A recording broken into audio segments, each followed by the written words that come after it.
O livro do Apocalipse, que começa com trovões, vozes e relâmpagos. Um texto que, ao invés de oferecer consolo imediato, mergulha o leitor em visões de destruição, criaturas apocalípticas e batalhas cósmicas. Porque um dos livros mais lidos da história termina com imagens tão perturbadoras? E mais, será que tudo isso foi mesmo escrito para prever o fim do mundo? Ou há algo mais escondido nas entrelinhas? O Apocalipse, último livro da Bíblia, é atribuído ao apóstolo João, exilado na ilha de Patmos por volta do ano 95 d.C. O Império Romano estava em plena expansão, e os cristãos viviam sob constante ameaça. Perseguições, execuções públicas e censura religiosa eram parte do cotidiano. Nesse cenário, João escreve um texto que parece mais uma crônica de guerra do que uma revelação divina. Mas por que ele escolheu uma linguagem tão simbólica, tão cheia de códigos e imagens que desafiam até os estudiosos mais experientes? A palavra Apocalipse vem do grego apocalipsis, que significa revelação. Não se trata originalmente de destruição, mas de desvelar o que está oculto. E é justamente isso que João faz. Revela, por meio de símbolos, uma realidade espiritual que transcende o tempo. Os quatro cavaleiros, o número 666, a besta, o dragão, a Nova Jerusalém, cada figura carrega múltiplos significados. Para alguns são profecias literais, para outros, metáforas de conflitos políticos, sociais e espirituais. A estrutura do livro é complexa. Começa com cartas às 7 igrejas da Ásia Menor, cada uma com advertências e promessas. Em seguida, João é arrebatado ao céu, onde vê um trono, um livro selado com 7 selos e um cordeiro digno de abri-lo. A abertura dos selos desencadeia catástrofes, guerras, fome, pestes. Trombetas anunciam novos juízos e taças derramam a ira divina sobre a terra. Tudo culmina em uma batalha final entre o bem e o mal, seguida pela criação de um novo céu e uma nova terra. Mas há algo curioso. Apesar de toda a destruição, o livro termina com esperança. A nova Jerusalém desce dos céus, e Deus habita com os homens. Não há mais dor nem morte. É como se, após o caos, viesse a redenção. Essa dualidade, terror e esperança, é o que torna o Apocalipse tão fascinante. Ele não é apenas um aviso, mas uma promessa. Ao longo dos séculos, o Apocalipse foi interpretado de diversas formas. Durante a Idade Média, era usado para justificar cruzadas e condenar heresias. Na Reforma Protestante, serviu como crítica à Igreja Católica. Já no século XX, com as guerras mundiais e a ameaça nuclear, ganhou contornos mais sombrios. Filmes, livros e teorias conspiratórias se apropriaram de suas imagens, transformando o texto sagrado em um roteiro de fim de mundo. Mas será que essa leitura é fiel ao que João pretendia? Ou estamos projetando nossos medos modernos sobre um texto antigo? É aqui que entra uma voz dissonante, provocadora e profundamente erudita. Elaine Pagels, professora de religião na Universidade de Princeton, Pagels dedicou décadas ao estudo do cristianismo primitivo, dos evangelhos gnósticos e das cartas paulinas. Em seu livro Revelations, Visions, Prophecy and Politics in the Book of Revelation, ela propõe uma leitura radicalmente diferente do Apocalipse. Para ela, João não estava prevendo o fim do mundo, mas denunciando o Império Romano. Segundo Pagels, as bestas e dragões não são entidades sobrenaturais, mas representações do poder imperial. O número 666, por exemplo, pode ser um código para Nero, o imperador que perseguiu os cristãos. Mas como ela chegou a essas conclusões? Pagels parte de uma análise histórica rigorosa. O Apocalipse foi escrito em um período de intensa perseguição religiosa. João, exilado, precisava se expressar sem atrair represálias diretas. A linguagem simbólica, cheia de imagens, metáforas e enigmas, funcionava como uma forma de escapar da censura. Era uma escrita de resistência, onde cada figura representava algo concreto. Roma como Babilônia, o imperador como a besta, os mártires como os santos que clamam por justiça. Ela também recorre à gematria, uma técnica antiga que atribui valores numéricos às letras.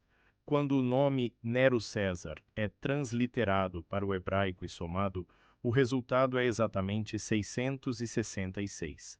Essa descoberta não é apenas matemática, ela é contextual. O versículo de Apocalipse 13:18 diz: Aquele que tem entendimento, calcule o número da besta.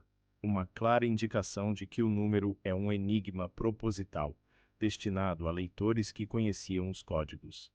Págios reforça sua tese ao comparar o Apocalipse de João com outros textos apocalípticos da época, como os de Pedro e Tomé.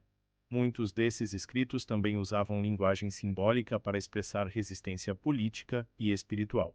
Mas apenas o texto de João foi canonizado. Por quê? A resposta, segundo ela, está na política da fé. Quando o cristianismo se tornou religião oficial do Império Romano no século IV, era necessário consolidar uma narrativa que reforçasse a autoridade e a ortodoxia. O Apocalipse de João, com sua clara separação entre o bem e o mal, entre os salvos e os condenados, servia perfeitamente a esse propósito. Já os textos gnósticos, que falavam de autoconhecimento, pluralidade e rejeição das instituições, foram considerados perigosos. Pageus também analisa as cartas de Paulo sob uma nova luz.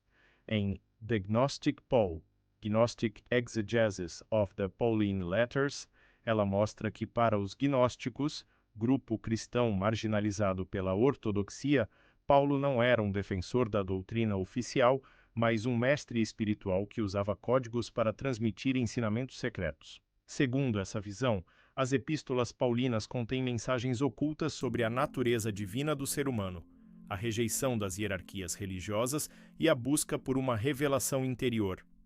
Essa interpretação desafia séculos de teologia. Se Paulo era de fato um gnóstico, então boa parte do cristianismo institucional pode ter se baseado em leituras equivocadas. E se o Apocalipse é uma crítica ao poder político, então sua mensagem não é sobre o fim do mundo, mas sobre resistência, esperança e transformação. Pagels não está sozinha. Outros estudiosos, como Bart Ehrman e Karen King, também questionam as leituras tradicionais dos textos bíblicos. Eles apontam que muitos livros foram escritos em contextos de perseguição, censura e conflito, e que suas mensagens precisam ser entendidas à luz desses fatores. Mas por que essas ideias causam tanto desconforto? Talvez porque nos obrigam a rever tudo o que acreditamos. A Bíblia, para muitos, é um alicerce inquestionável. Mexer em suas interpretações é como abalar os pilares de uma civilização. E, no entanto, é justamente esse movimento que mantém a fé viva, o questionamento, a busca, o desejo de compreender mais profundamente. Agora vamos mergulhar nas implicações dessas visões, como elas afetam nossa compreensão da espiritualidade, da política e da história. E mais importante, o que elas revelam sobre nós mesmos. Livros empoeirados, manuscritos encadernados em couro, luz filtrada por vitrais. Nesse ambiente que as ideias de Elaine Pagels ganham corpo. Ela não apenas lê os textos bíblicos, ela os escava, como quem procura vestígios de uma civilização esquecida. E o que encontra é surpreendente: uma fé em constante disputa, marcada por conflitos internos, exclusões e reinterpretações. Pagels argumenta que o Apocalipse de João foi apenas um entre muitos textos apocalípticos circulando na época. Havia outros, como o Apocalipse de Pedro, o de Tomé, e até visões gnósticas que descreviam o fim como uma revelação interior, não como uma destruição externa. Mas por que o texto de João foi canonizado enquanto os outros foram banidos? A resposta, segundo ela, está na política da fé. O cristianismo, ao se tornar religião oficial do Império Romano no século IV, precisou de uma narrativa que reforçasse a autoridade e a ortodoxia. O Apocalipse de João, com sua clara separação entre o bem e o mal, entre os salvos e os condenados, servia perfeitamente a esse propósito. Já os textos gnósticos, que falavam de autoconhecimento, pluralidade e rejeição das instituições, foram considerados perigosos. Essa disputa moldou não apenas a teologia, mas também a cultura ocidental. A ideia de um juízo final, de um fim catastrófico seguido por redenção, permeia filmes, discursos políticos e até decisões econômicas. A lógica do fim iminente justifica ações radicais, alimenta medos e reforça estruturas de poder. Mas e se tudo isso for baseado em uma leitura equivocada? Pagels nos convida a olhar para o Apocalipse não como uma profecia, mas como um espelho. Um reflexo dos medos, esperanças e conflitos de uma comunidade perseguida. E ao fazer isso, ela nos obriga a perguntar: o que estamos projetando nesse texto hoje? Quais são os nossos medos contemporâneos? Mudanças climáticas, pandemias, colapsos econômicos? Será que estamos usando o Apocalipse como uma lente para entender o caos moderno? A psicologia da atenção nos ensina que o cérebro humano é atraído por narrativas de ameaça. Elas ativam áreas profundas do sistema límbico, gerando alerta, foco e retenção. É por isso que histórias apocalípticas são tão eficazes, mas também é por isso que precisamos questioná-las, porque, ao alimentar constantemente o medo, corremos o risco de perder a capacidade de imaginar futuros alternativos. E é justamente isso que Pagels propõe: uma nova imaginação teológica, uma leitura dos textos sagrados que valorize a diversidade, o mistério e a busca interior, que reconheça o contexto histórico, mas também abra espaço para interpretações contemporâneas, que não veja o fim como destruição, mas como transformação.